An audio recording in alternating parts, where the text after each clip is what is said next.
రవీంద్ర భారతిలో ఆంధ్రవాడు అంటూ గాన గంధర్వుడు బాలసుబ్రహ్మణ్యం విగ్రహాన్ని అడ్డుకున్న కమ్యూనిస్టు పృథ్వీరాజ్. ఈ కమ్యూనిస్టులు భారతదేశం సంస్కృతి మీద చేసే దాడి ఇది. సాంస్కృతిక ఆడిటోరియంలో దేశంలోనే సుప్రసిద్ధ గాన గంధర్వుడు బాలసుబ్రహ్మణ్యం లాంటి గొప్ప కళాకారుడి విగ్రహం పెట్టకూడదా? దానికి ఆ పృథ్వీరాజ్ చెప్పే కారణాలు వింతగా ఉన్నాయి.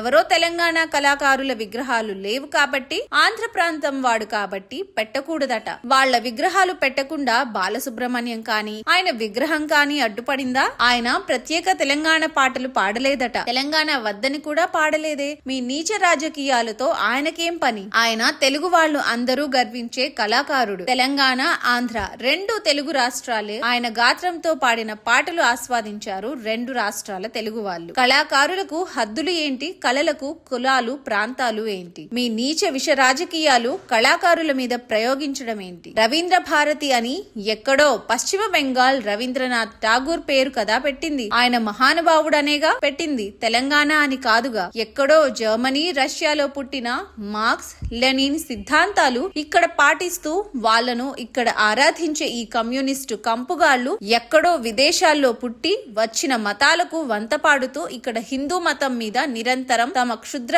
భావజాలంతో దాడులు చేస్తారు. ఇక్కడ ప్రాంతం, కులం అంటూ నీచ రాజకీయాలు చేస్తారు. ఇప్పటికీ ప్రజలు చీకొట్టిన వాళ్ల ఉనికి కోసం, ప్రచారం కోసం ఇలా మహానుభావుల విగ్రహాలను అడ్డుకుంటూ రచ్చ చేస్తున్నారు. సమాజంలో అశాంతి రగల్చటమే వాళ్ల కుట్ర.